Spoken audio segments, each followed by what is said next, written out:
The MMA fortune teller. The teller. The teller. The teller. The teller. The teller. The teller. What is up, you guys? The teller checking in once again. We got another fight week upon us. It's a great thing. We got UFC Fight Night, Woodley versus Burns. It is taking place at the Apex Center out in Vegas. So it's good to see that we got fights taking place back in Vegas. Things are slowly becoming somewhat more normal, I guess. Maybe not so much, but, you know, at least the fights are taking place over in Vegas. That's a good thing. And we got a pretty stacked card that I'm excited for. Definitely has its spots. The main event in particular, it's a fight that I'm very much looking forward to. Big fan of Gilbert Burns's. I think he's a stud of a fighter, and I think that he's really putting his game together as of recently. Not the biggest fan of Woodley, as I'm sure a lot of you guys know, so we're going to get into that fight here in a little bit. Kevin Holland making a quick return after an amazing performance. We got Roosevelt Roberts taking on Brok Weaver. Two exciting guys. Mackenzie Dern. Anytime she's fighting, a lot of people want to tune in. And, you know, it has the spots, man. Tim Elliott, Casey Kenney. You know, a nice little match between Jamahal and Klidson Abreu. So, I mean, there's some fights here, man. There's definitely some fights that we got to get into. And there's definitely opportunities to make money. That's for damn sure. But we're going to get into this entire card. But before we do that, you know what we got to do. We got to take a look back at the last card that we had since the last time we spoke. We had the Overeem Harris fight card that, again, I mean, it was an amazing card for me, again, betting-wise and just for overall selections. Those three fight cards that we had within that 8-day time frame, I absolutely killed as far as betting and overall picks. I mean, you see my overall picks here. I mean, I didn't hit the Dontel Mays. Of course, I would never have touched that fight betting-wise, but other than that, I mean, win. A little iffy. Fight could have won either way, but won. Barbosa definitely won that fight. Should have been a win. I won that. I think he'll won the fight, but still won it here. And then Overeem. As far as betting goes, which is the only thing that matters as far as I'm concerned, hit that Nate Landwehr 4-unit play. I got him at plus 115 underdog odds. 4-unit play on Miguel Baeza. Got him at great odds as well. And then I had the 2.5 unit play on Edson Barbosa, which I lost, but you guys know that Edson Barbosa won that fight. Should have been another clean sweep for the teller. Should have been a 3-for-3 night. So you guys see what I bring to the table. That's the point I'm making. And should have been 3-for-3, period. But, you know, moving on, you know, we go right to the next fight card. I mean, well, actually, we'll touch upon the fight card a little bit before we leave that. You know, shout out to Alistair Overeem, who looked amazing in that fight, man. He took damage early from Harris and survived it, came back strong. Shout out to Angela Hill. We now see that she can definitely compete with the best of the women in her weight division. Edson Barbosa has shown that he can drop down in weight and still look phenomenal. Just overall, man, that was a very exciting fight card. So we'll leave that at that. You know, if you guys haven't already, follow me at Instagram or on Instagram at MMA Fortune Teller _. And yeah, we'll leave the Instagram there. Here's the betting odds for today's card that we're going to break down. We'll be bouncing back and forth from here. And yeah, if you guys did not check out my my interview that I had with James Krause, make sure you guys check that out. Definitely, I thought that went very well. You know, I'm relatively new at doing these interviews with the fighters, so I'm learning as I go. So expect the interviews to get better and better, and I'll continuously try to make them more exciting, and I'll get more comfortable doing them and whatnot. You know, it's all new to me, but I feel like they're going pretty well. And the James Krause interview, I really enjoyed that one in particularly. That was probably the most enjoyable interview that I've done so far. I feel like he's a very intelligent dude. And it was pretty interesting to pick his brain, also to ask him about that whole Anthony Smith situation. So if you guys didn't see what he had to say, make sure you check out the interview. Of course, it's posted here at the channel. And yeah, you know, he had some bold words, man, about how he felt about that whole situation, and I tend to agree with him. So yeah, make sure you guys check that out. On a bright note, I hit 1,000 subscribers. Now I'm over 1,000 subscribers here at the channel. I appreciate all of you guys. Let's work our way to that 2K now. Let's keep it going.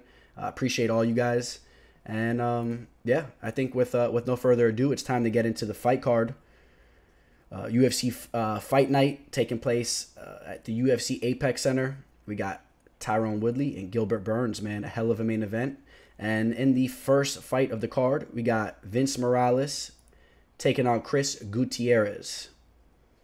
Pull up the line real quick, man. Chris Gutierrez minus 120. Vince Morales about an even. You can get him at pick'em odds. And I think that sounds about right. When I heard that this fight was announced, that's probably where I had it capped in my mind. I mean, both these guys are tough, pretty skilled fighters. Vince Morales, in particular, has shown to have some pretty good boxing. He's a tough dude. Definitely has a couple holes in his game, but you know, if he cleans that up, man, he's a very skilled fighter. Chris Gutierrez, man, a guy that's very tough, and also, man, needs to sharpen some things up. But he's a very skilled fighter, man. These guys there's some young talent here. Vince Morales, as of recently, I know a fight that actually, the Benito Lopez fight. That was a fight that was extremely close. Could have went either way. Of course, the Ayman Zahabi fight. That was that's Varas Sahabi's brother, and that was a fight that he really put himself on the map with. The Yadong Song fight. We know Yadong Song's the real deal. So, yeah, man. Vince Morales has been around for a while. I mean, he's fought over at Bellator, as we see here. I mean, he has clean boxing. You know, not the most physically imposing physique, but he has the skills, and I would like to see him maybe work on his physical abilities. Maybe put a little bit more muscle on or whatnot. Or you know, he seems a little small at times when he's in there. You know, he's kind of thin, has a thin frame, but skilled fighter. And now we'll take a look at Chris Gutierrez. Chris Gutierrez, he's been locked in there with some skilled opponents. One notable opponent is Raoni Barcelos, and yeah, he did get finished early, but you know, Barcelos is absolutely no joke. Make sure you guys take tabs on him because he's going to be around for a while. That guy Barcelos, a very skilled fighter, and you know, after taking that loss, he bounced back with the nice 2 victories over Ryan McDonald and Geraldo de Freitas. You know, lower level type fighters, but you know, nevertheless, you know, Chris Gutierrez is the type of guy I feel like he likes to use his striking. You know, he has that in and out type of kickboxing style and good cardio and just an overall tough type of dude. I'm going to go with Vince Morales here, though. I like Vince Morales. I like his boxing. And I think that, you know, cleans up some things in his game. He's a solid fighter, and I would like to see him pull off the victory here. Extremely close fight, though. Hard one to call. I bounced back and forth a little bit on that fight. So Chris Gutierrez, man, he's a tough dude as well. So, all right, man, we'll take a look at the next fight. We got, let's pull it up, boys. In the next fight, we got no other than Casey Kenney taking on Luis Smolka. The line is definitely far apart in this one. Casey Kenney is coming in as the big favorite here, and I think that's reasonable. Casey Kenney is a guy that has good wrestling. We've seen him take on a very skilled opponent, and who was that he just fought recently? He looked very good in that fight. I believe that was his UFC debut against Ray Borg. Yeah, he took on Ray Borg. He looked very skilled in that fight. His grappling's there. He did just lose to Merab Davashvili. Merab Davashvili is a whole different type of fighter, man. He's a real deal. That's a guy that, you know, you're going to see really pushing towards the top. So no real shame in that loss. And before that, he took out Manny Bermudez, a guy that has a lot of hype, and Ray Borg, man. So those are 2 solid opponents. Casey Kenney, I believe he has his skill set that's the most strong is his wrestling. I really believe that. I think that he's a very strong grappler. The striking's coming around, but he should be able to control this fight wherever it goes. If he wants to keep this fight standing, he could definitely do that. I don't see how Luis Smolka gets this fight to the ground. If he wants to use his jiu-jitsu, I don't think that he'll have that opportunity if Casey Kenney wants to deny that. As far as the striking goes, I kind of edged Kenney there too. I think that his striking's coming around. Luis Smolka does have the long frame and whatnot, and you know, this is a guy that, you know, he's really. It's been one way or the other with this guy. You know, he started off his career, you know, looking pretty promising, and then he obviously went on that 4-fight losing skid where he was just getting worked, and then he's bounced back, you know, and his only loss was against Matt Schnell. Matt Schnell is a very skilled fighter. I like Matt Schnell a lot. I think he's a very skilled fighter that's somewhat underestimated, to be quite honest, from seeing the work that guy's done. So no real shame in that loss, and then, you know, he bounced back with the Ryan McDonald first-round victory where he did finish him on the feet. So But now he's taking on Casey Kenney, an opponent that's just a better fighter in my opinion, and I expect Casey Kenney to go out there and to pull the fight off. I don't know if Kenney will get the finish necessarily. Smolka's a tough dude, but you know, Casey Kenney probably go out there and pull off the unanimous decision if I had to put my finger exactly on it. All right.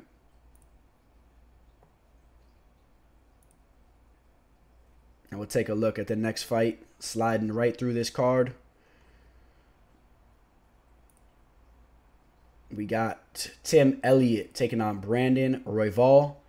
Tim Elliott, man, this is a guy I'm a fan of. I like this guy, Timbo, I call him. Tim Elliott, I like him a lot.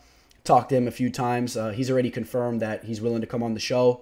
So if any of you guys are looking forward to chatting with Tim Elliott, comment below because he's willing to come on the show. Just got to schedule it out, you know what I mean? See what works good for him and what works good for us, and we'll get him on the show. But he's coming into this fight as almost a 2-1 favorite against Brandon. You know, Tim Elliott at this point in time is 33 years old, man. So, you know, he's slowly getting up there, man. But he's a crafty veteran, great scrambles, you know, training with some excellent guys over there at Glory MMA Fitness. As you know, we just talked to James Krause about that. That's James Krause's gym. And so you know Tim Elliott is getting that work in over there. And don't forget, man, Tim Elliott is a guy that he almost, well, I don't want to say almost, man. He put up a very tough fight against Demetrius Johnson when Demetrius Johnson was really, you know, in his prime and nobody could mess with him. So he looked very good in that fight, although he did lose. And that was after going on just an absolute tear, running through the Ultimate Fighter show and whatnot. Tim Elliott's a skilled fighter. Sometimes he has some mental lapses. You know, we saw that in the Ben Wynn fight. You know, that's a fight that I feel like he should have won, and you know, he gave up his back and got choked up by Ben Wynn, and that's a fight that I don't see him typically losing, but it does show you sometimes he puts himself in dangerous positions with his scrambling, and he can get caught at particular times. We saw that with the Davison Figueiredo fight as well. Davison Figueiredo, though, is he's one of the best fighters, and he's actually going to be fighting Joseph Benavidez once again. You know, he missed weight. So if any of you guys are wondering why are they running that fight back, is it because Megan O'Leary has pull with the UFC brass and whatnot? That's not necessarily the case. What it is don't forget, Figueiredo missed weight when he won that fight. So he wasn't able to hold the gold. You know, he wasn't able to officially take that belt. So, you know, what else is there to do? I think it makes perfect sense. Run it back. You know, run that fight back. Just to touch upon that here for a second. And then, you know, Tim Elliott did lose to Askar Askarov, who's a pretty tough fighter in my opinion as well. I believe he's from Dagestan and one of the smaller Dagestan fighters. And he's a good fighter. So this should be a fight that Tim Elliott should win as long as he does the right thing out there. You know, he doesn't get too crazy, doesn't put himself in any vulnerable positions. This is a fight that he should win. You know, in regards to his opponent, this guy Brandon, coming in at around a plus 150 underdog. You know, making his UFC debuts, putting some time at LFA. Watched some tape on him, and he's not a bad fighter either. You know, solid fighter. You know, you see he's been locked in there with guys like Casey Kenney over in LFA, and yeah, man, he's pretty much handled business as of recently. But I would expect Tim Elliott to just be a little bit more crafty in this fight than Brandon, and I would expect all the experience that Elliott's had would be able to give him the advantage to go in there and win this fight. Again, though, you never know, man. You never know with these fights. Sometimes sometimes crazy things happen in there. And like I said, with a guy like Tim Elliott, he does give his fighters opportunities at times. But I'm really rooting for the guy, and I think that he goes out there and he pulls this fight off. So we'll go with Tim Elliott.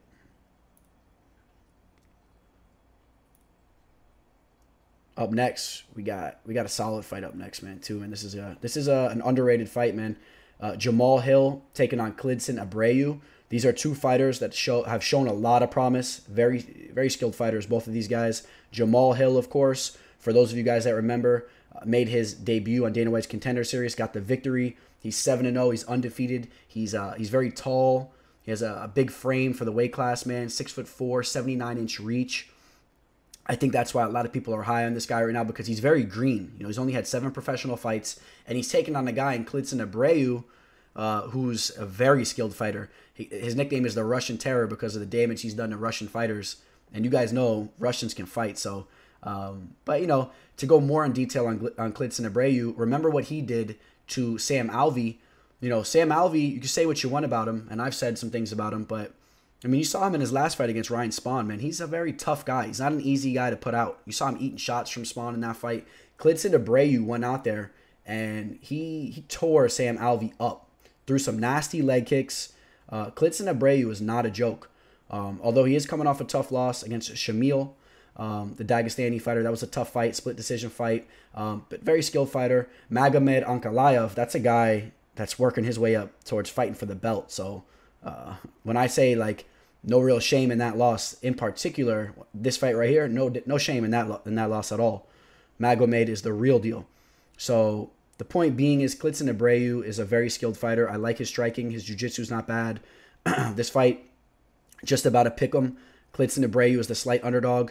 I'm going to go with the fighter that has more experience in Klidson Abreu. He's been around the block more than Jamahal Hill, and I'm going to take him here. I'm going to take the underdog in Klidson Abreu. Now, if Jamahal Hill, if he goes out there and pulls this victory off, then we really got to start taking note of this dude, because, you know, at this point in his career, to only have 7 professional fights and to go out there and take out a guy that has almost double the experience as you, and a guy that I believe is a solid fighter, this is one of those guys that, you know, you might start to see really cruising up towards the top of the division, and a guy that might have some real promise moving forward in his career, in Jamahal Hill. But I'll have to see that happen first. In the meantime, I'm going to take Klidson Abreu to win the fight.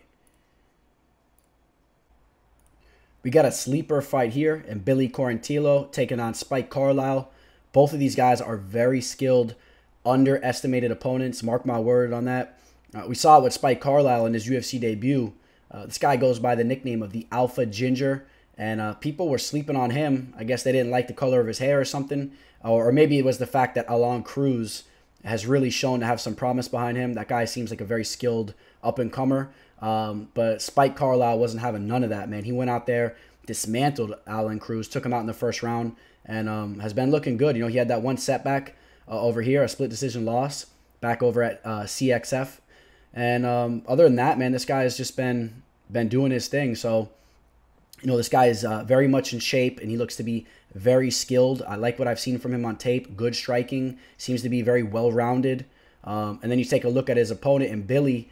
For those of you guys that remember, he made his debut on Dana White's Contender Series. He's also fought over it in Bellator some time back.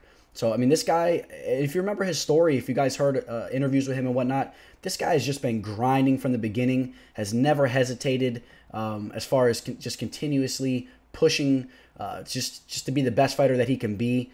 Just hearing him speak on, like, one of his losses that he had and how it mentally affected him, it really didn't do nothing to him. You know what I mean? This is the type of guy that's very mentally tough. I really liked what I heard from him in his interviews. This guy is a true professional, and that's why you see he keeps grinding. And look at him now. You know, he's on a 6-fight win streak. He's back in the UFC. I mean, he won his fight on Dana White's Contender Series against Comella Kirk. Looked amazing in that fight. Just beat the crap out of that guy. And then he gets his first victory in the UFC against Jacob Kilburn. So, I mean, this guy's rolling right now, but he has to square off against Spike Carlyle. You know, this guy Spike, like I said, is absolutely no joke. Both of these guys, man, very skilled. And we pull up the line here. You know, Billy Quarantillo is the favorite. So once again, you know, people are sleeping on this guy Spike a little bit. And I get it, because Billy has looked really good as of recently. I've been back and forth on this fight a lot. It's really hard for me to make a call on this fight, man. The more I watch tape on these guys, both of them, they've really looked impressive to me. So it's like, you know, I kind of want to pick Spike here. But then again, man, Billy has came through for me. I actually had Billy as an underdog on Dana White's Contender Series. For those of you guys that remember, you can run the tape back. I have the video posted here. You know, when I was giving you guys my picks for Dana White's Contender Series, I picked Billy Quarantillo, and I liked him. He was a slight underdog, I believe, and I picked him. I thought he had the veteran against his opponent. Excuse me, he had the experience against his opponent. His opponent was a little bit younger. Billy Quarantillo, at that point in time, had already fought over at Bellator and whatnot. And he's came through for me in the past. So it's hard not to pick Billy here either. This is a fight. I'm going to say it right now, man. I'm so torn on this fight. This fight can go either way. I like both of these guys. I'm kind of going to sit back and just watch how this fight goes. I don't know if I would like Billy at a minus 150 spot, to be honest with you. I think it's more of a pick-em type of fight. But, oh, man, I don't even want to say I picked Billy in this fight, because I kind of want to pick Spike. Yeah, man, I guess I'm going to go with... I'll go with Billy in this fight. I'll take him. He's came through with me, came through for me before, so I'll back up Billy. My official pick will be Billy Quarantillo. Let me see Spike Carlyle here, man. This guy is he's ripped up, very skilled opponent, man. You see what he did to his opponent Alon Cruz here, man. And Alon Cruz is a skilled dude. Also came from the Contender Series. Now this next fight, we got some girls, man, that like to make some noise. Katlyn Chookagian and Antonina Shevchenko. It's funny because, you know, when I picture these girls fighting, you know what you're going to be hearing all day. You're going to be hearing that yelling, you know, and you're going to be not necessarily from Antonina. You're going to hear it from Valentina. It's going to sound like this. The whole fight between Chookagian. For those of you guys that remember this movie, man, funny movie. A lot of howling. Yeah, but Chookagian, you know how she fights, man. She likes to do that pitter-patter type of style. She's always just, you know, making a bunch of noise in there. It does look good for the judges. But Antonina Shevchenko is going to have her sister, Valentina, screaming every time Antonina throws a strike, even if she misses. And remember, there's going to be nobody in the crowd, so you're going to hear everything from these girls. And I definitely do feel that plays a role, man. You know, the judges listen to that stuff, and we know that these judges are not the smartest of people. They really don't even know what they're looking at, so they have to be easily influenced. Now, Antonina Shevchenko is coming in as the slight favorite here, and in my opinion, I think that's part to the fact that a lot of people think that this fight's going to take place on the feet. Antonina is a spectacular striker, and you know, and she's the sister of one of the best fighters to ever do it, and Valentina Shevchenko. So people just they know that she's getting that training in with her, and they feel like she's going to continue to take strides in her game. But let's not forget, Antonina lost to a fighter and Roxanne Modafferi, man. And that was a fight where she could not stuff the takedown. And the Lucy Pudilova fight too, man. I mean, she ended up getting the victory there. But, you know, she looked a little sketchy at times, man. Her takedown defense needs to be worked on. But her striking, you know, that's what she does. She's a striker. She's an excellent striker. So, you know, and Katlyn Chookagian, I believe she's more well-rounded. And I think Chookagian can strike as well. But I do kind of understand where the line's at. I do agree with it. I got to go with Shevchenko here too. Shevchenko, let's not forget, you know, she came into the MMA game a little bit later, so she's rounding about her skills as well. She has her sister to help her out with that.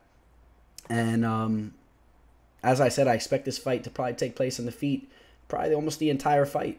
So I'm going to edge Antonina Shevchenko to win this fight. I think that she's the better striker. She's 35 years old, and you know, Chookagian's look good at times, but you know, she eats shots sometimes too. Her defense isn't the best.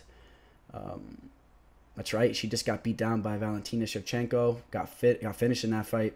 But who doesn't get finished by Valentina Shevchenko? If your name's not Amanda Nunes, you know, you're pretty much getting finished by her. And you know, and this is a girl that has notoriously fought in close fights. I mean, if you're taking her, if you're getting her at heavy favorite odds, it's not a good idea because her fights are going to come down to the wire. So I mean, almost all her fights, man, split decisions are extremely close bouts. But she has prevailed in more fights than she hasn't. But I'm going to take Antonina Shevchenko to win this fight. I think her striking is a little bit better. And I think she pulls the fight off. It'll be an exciting fight to watch, actually, for women's MMA. That's a good matchup right there. And then speaking of women's MMA, we go right into another women's mixed martial arts bout. And Mackenzie Dern, who's taking on Hannah Cifers. So Mackenzie Dern, man, I was there for her last fight, and it was against, I believe it was Amanda Ribas, who just got matched up with Paige Van Zandt. That's a fight to definitely take note of and watch the line in that fight. But yeah, she did just get whooped up by Amanda Ribas. Amanda Ribas is a very skilled fighter. This is a girl, keep an eye on her, like I said, man.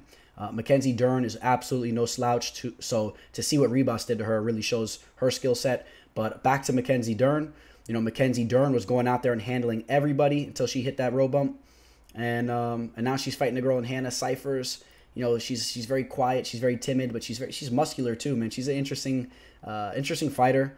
I feel like people kind of sleep on her a little bit because she kind of has that petite type of frame. Even though she's muscular, she's petite, you know, 5'1". And, you know, maybe the UFC feels like they threw Mackenzie Dern after that layoff with her being pregnant and whatnot. They felt a little bit bad about throwing her to the wolves in Amanda Ribas. So I think they're giving her an opponent here that they expect her to go out there and to handle. You know, they're the same age, 27 years old, both of them. Dern is the bigger fighter, in my opinion, has the bigger frame.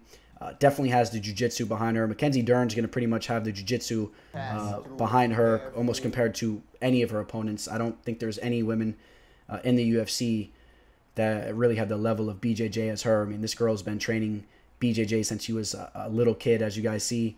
Her dad is a very, very, very well-known BJJ practitioner, so you know she's been getting it in. And her striking's not horrible either. She definitely has to work on some things for sure. But I mean, we saw it in the fight against I believe it was against ABC. What was her name? Amanda Cooper. Yeah, Amanda Cooper. She pulled off the rear naked choke, but let's not forget, before she pulled off that rear naked choke, she dropped Amanda Cooper. That's what led to that finish. So you know, her striking has came around as well. Hannah Cifers, on the other hand, we'll take a look at her real quick. 10-4.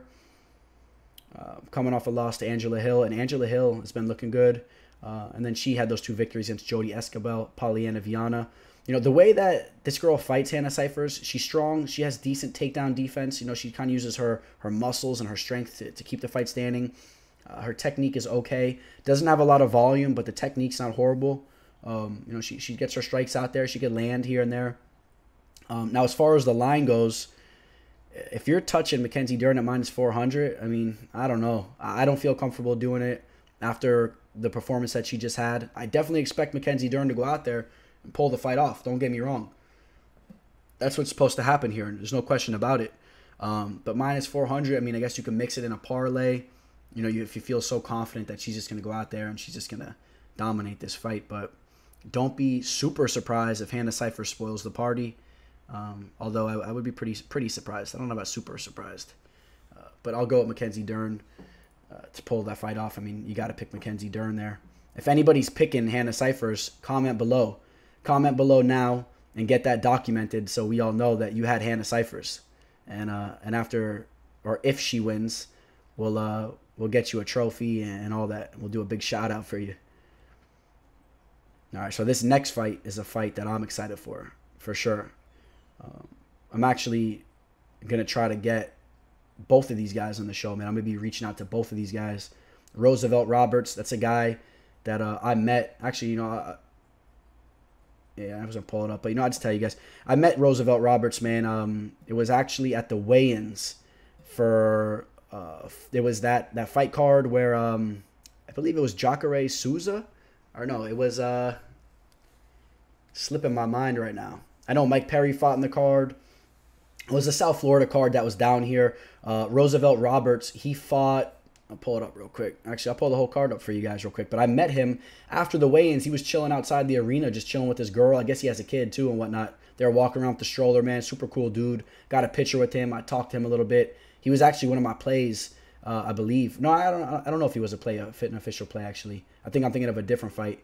But the fight that he fought, yeah, actually he was a parlay. It was against Thomas Gifford, and I had him in a parlay. But super cool dude, man. I sat there, I chatted with him a bit, and you know, he's a character. And this guy, he's actually a very skilled fighter, man. You know, he did have the setback against Vince Pichel, and then he bounced back with the victory over Alexander Yokolov, which was a very closely contested match. Vince Pichel, you know, that was a fight that Vince was a little bit more crafty than him, and he used his experience to eke that decision out, got some takedowns, and that line was off going into that fight. You know, I'm talking too much here, but let's get back to the fight. Brock Weaver and Roosevelt Roberts. Let's take a look at the line real quick. People are very high on Roosevelt Roberts, -290. I do not agree with that line whatsoever. I like Roosevelt to win the fight overall, but Brock Weaver, this is a guy that pushes a very, very high pace in his fights. He's going to be coming. We saw what he did on his appearance, his debut on the Ultimate Fighter show against Devin Smith. Devin Smith is a guy, he's the godson of Rashad Evans, and he trains with all those guys, has an excellent wrestling pedigree and all that, and a lot of people were high on him. And, you know, what's his name? Brock Weaver, he came in and he spoiled the party. He pushed the pace on Devin Smith, so don't be surprised if, you know, if Brock goes out there and pushes a pace on Roosevelt Roberts in a similar fashion. You know, Roosevelt Roberts, We saw that against Vince Pichel. He was taken down, and he was controlled on the mat a couple times. And even in some of Roosevelt Roberts' victories, we've seen that before. We've seen him get taken down. So he does have little times inside his fights where he kind of has these little mental lapses where he gets taken down and whatnot. And it's weird, too, because it's almost like he just kind of takes some time off in the fight and then he gets taken down, because there were some fights in particular where I saw him get taken down, and then I felt like he could have stuffed that takedown. And then you saw it again after the guy went in for the takedown. He easily stuffed the takedown. So sometimes he kind of just, it seems like he spaces out for a minute. But a very skilled fighter. His striking's nasty. I like his striking. You know, he's from down over here in South Florida too. I forget exactly where he's from. I think he's over from Fort Lauderdale or somewhere, you know, down the street from me. And you know, he's a skilled fighter, but the line has to be off here.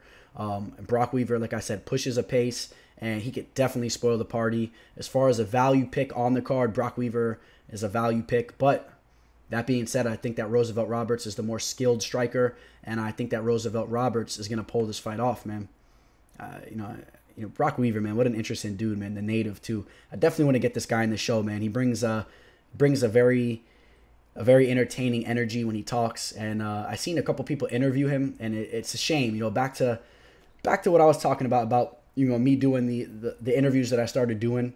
Part of the reason why I do that is I want to make these interviews a little bit more exciting, and I see these other guys going out there just giving these boring interviews. I seen people interviewing this guy Brok Weaver, asking him the same old elementary basic questions about his training and whatnot. And you know, Brok Weaver is a guy that I know, at least from my perspective, I want to see this guy get interviewed, and I want to see somebody ask some real questions to this guy, because you know this guy has had some wild experiences. This guy's a character. He's been around the block, and I want to get to know that guy, Brok Weaver. So, yo, Brok, if you're listening, or if anyone knows him, you know, tag the dude, and I'm gonna reach out to him as well, man. Let's get you on the show, MMA live discussion, and let's get to know who Brok Weaver is. I would love to know who Brok Weaver is. And, you know, if you pull the victory off this weekend, man, I'll be happy for you. But Roosevelt Roberts, I'll be happy for him as well, man. Really cool dude, and he is absolutely no joke. All right. Keeping it moving.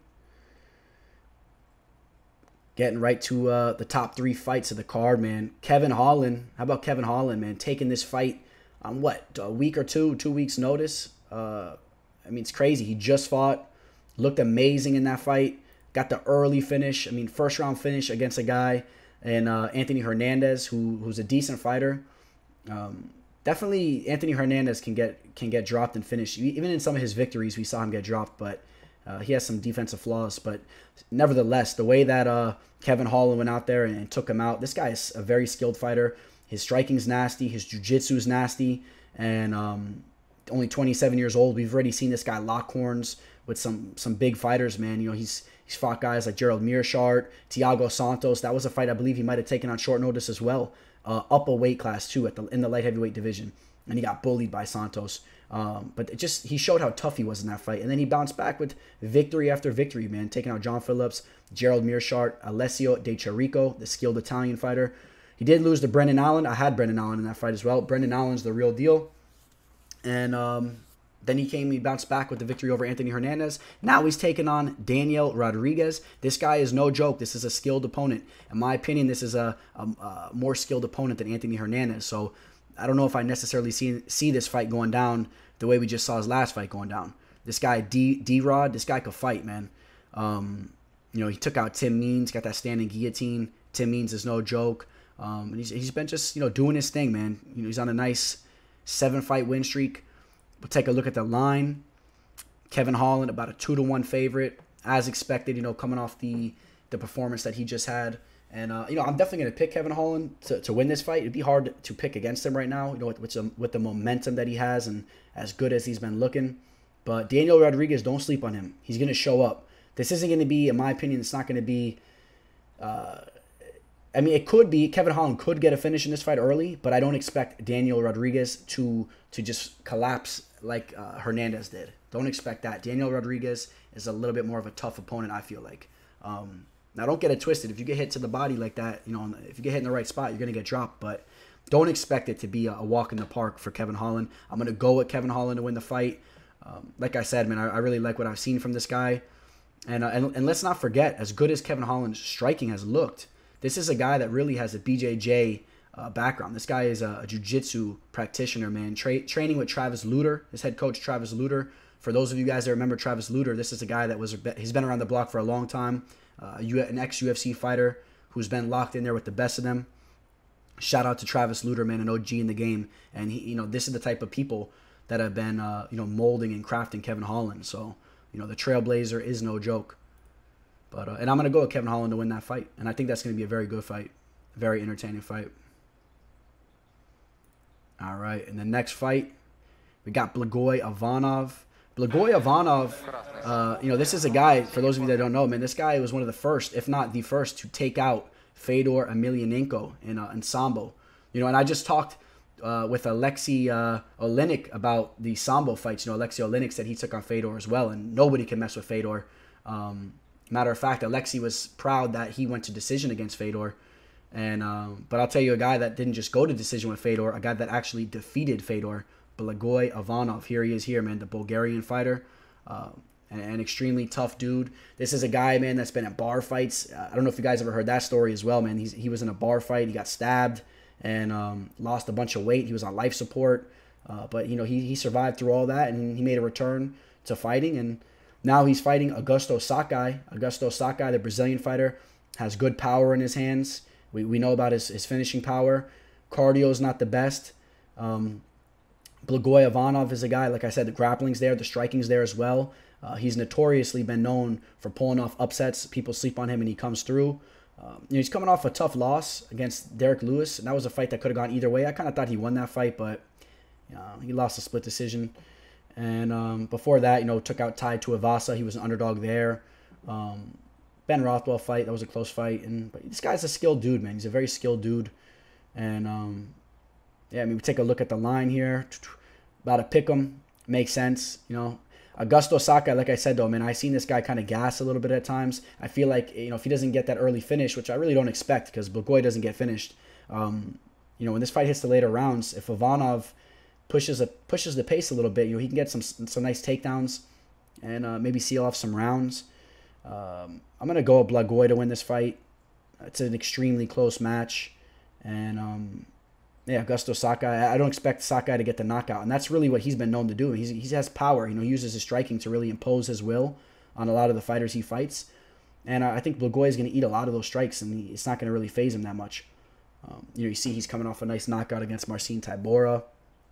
Chase Sherman, Marcos Conrado, he finished. That was in the Contender Series. This guy has been finishing people with his hands. Thiago Cardosa. And his really only setback is against Czech Congo. And I'm sure Czech Congo was just holding him, pushing him against the cage. That's all Czech does, Czech Congo. That's why the UFC cut him. And that guy refuses to engage in exciting matches. Unless it was against Pat Barry and it was the most exciting fight that you ever seen. But that was a fight that just played out like that because Pat Barry pushed the pace. He clipped Congo, and Congo was fighting for his life. And he had no choice. And then he ended up, getting that knockout on Pat Barry. If you guys have not seen that fight, you need to run the tape back on Pat Barry, Czech Congo. Mark my words. Crazy fight. And it's short, too. Pull it up, watch it. It'll be done really quickly. And you'll be like, what the hell just happened? But back to this fight, this is a fight, yeah, man. Augusto doesn't really lose that often. But, I don't know, I've been back and forth on this fight as well, too. It's just, I think Blagoy, man, if he shows up, this is a fight that he could take. But then at the same time, Augusto Sakai, he probably has a little bit of better striking. His technique's a little bit better. He probably will tag Blagoy up a little bit, but I'll stick with Blagoy. I'm going to take Blagoy Ivanov to win the fight. Extremely close match. All right, man. We're here. We're at the main event. You guys know what time it is. Gilbert Burns taking on Tyron Woodley. This is a fight that I'm super excited for. This is a fight that Gilbert Burns has been asking for some time.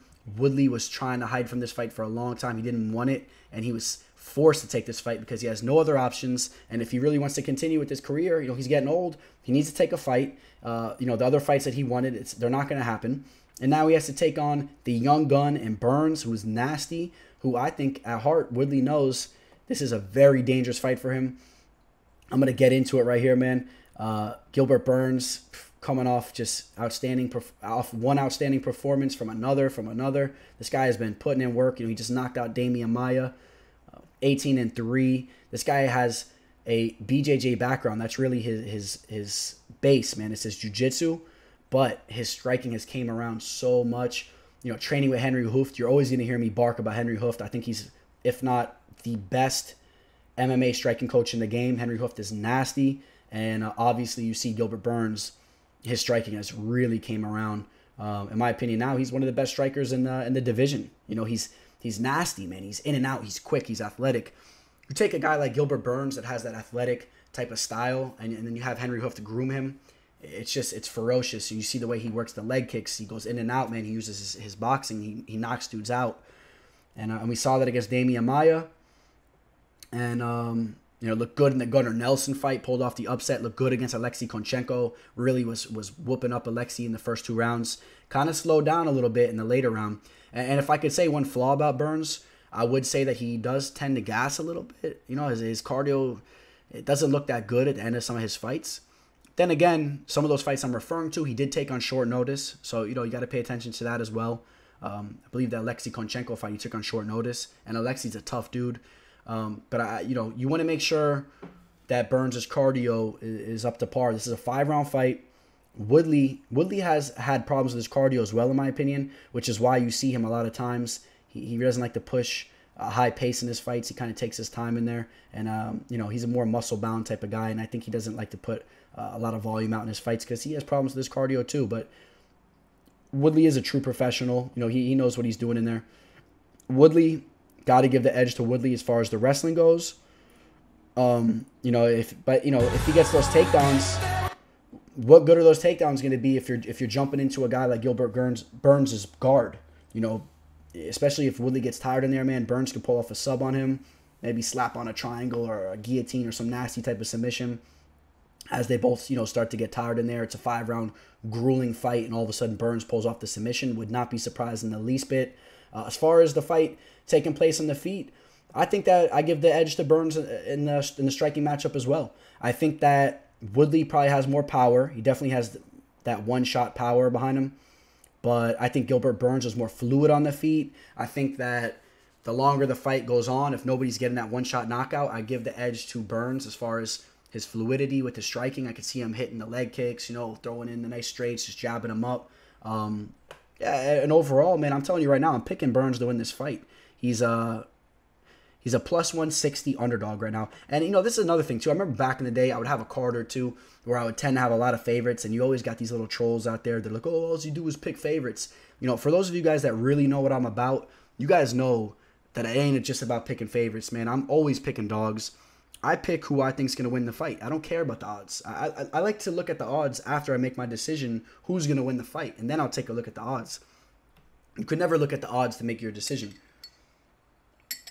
And if you looked at the last cards that I've been picking, I've had so many dogs that have came through, dogs that I picked to win that win. So if you ever think that the teller's over here, you know, basing my picks off these odds, sitting here, you know, putting all the time that I put into my platform, just sitting here picking the favorites, that's not what I'm about in the least bit. So I just wanted to touch upon that real quick, because I got Gilbert Burns here at plus 160 all day, and I'm picking him straight up just to win the fight. And I'm high on this guy, Gilbert Burns. And this is a guy also you might see come on the show relatively soon. I've spoken with him a few times. He's a really cool dude. And I would love to have him on after he pulls off this big victory over Woodley. And yeah, man, that's going to wrap up the fight card, man. Other than that, I want to touch upon a few things before we close out. You know, if you guys are still around, listen to the video right now, man. Shout out to you guys. I appreciate you guys for sticking through this video all the way to the end, man. You guys are the real ones out there, man. And of course, man, we have an amazing card here. You know, again, taking place this Saturday. It's great that the UFC is back. You see the card here. And those are my picks for the card. And yeah, what I would like to say, man, other than that, you know, as I was talking about earlier, MMA Live Discussion takes place every Thursday, 8 p.m. Eastern. I got a lot of big things on the horizon. As I told you guys, you know, I'm always a man of my word. I told you guys, you know, a while back that the Teller was going to be having these big things, you know, coming to the channel. Remember when this channel started, it was just a basic little thing where I had my picks and I would talk behind the audio on my cell phone.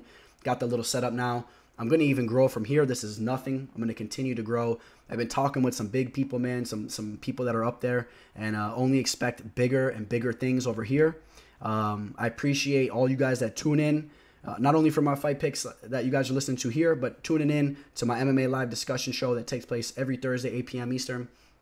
And shout out to everybody that's subscribed to the channel, that follows me on Instagram, and that supports my cause. I really appreciate you guys, and excited for this fight card, man. For those of you guys that want to work with me and you guys want my picks, I've been absolutely tearing it up. You guys seen what I've been doing. Right now, my roster, it's as big as it's ever been, which is it's an awesome thing because I've been tearing it up, making all this money, and it's really a pleasure of mine to share my picks with you guys that all work with me. I got almost 30 to 40 people working with me right now. It's crazy, you know what I mean? I got all these people taking my bets with me, and they're capitalizing on the information that I have.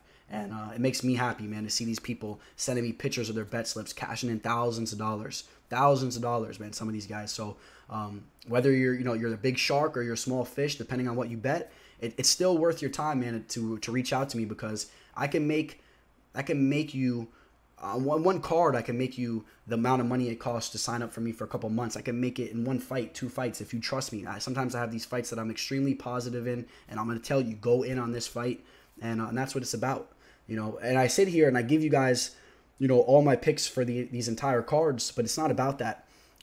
You cannot bet on every fight on these cards, and if you guys do that, you guys are going to lose long term. I'm telling you right now. You have to be very specific on the fights that you bet on, and right now, man, you hear me talking about these fights, but you don't know what fights I'm betting on. I'm going to have a couple bets locked in on this card.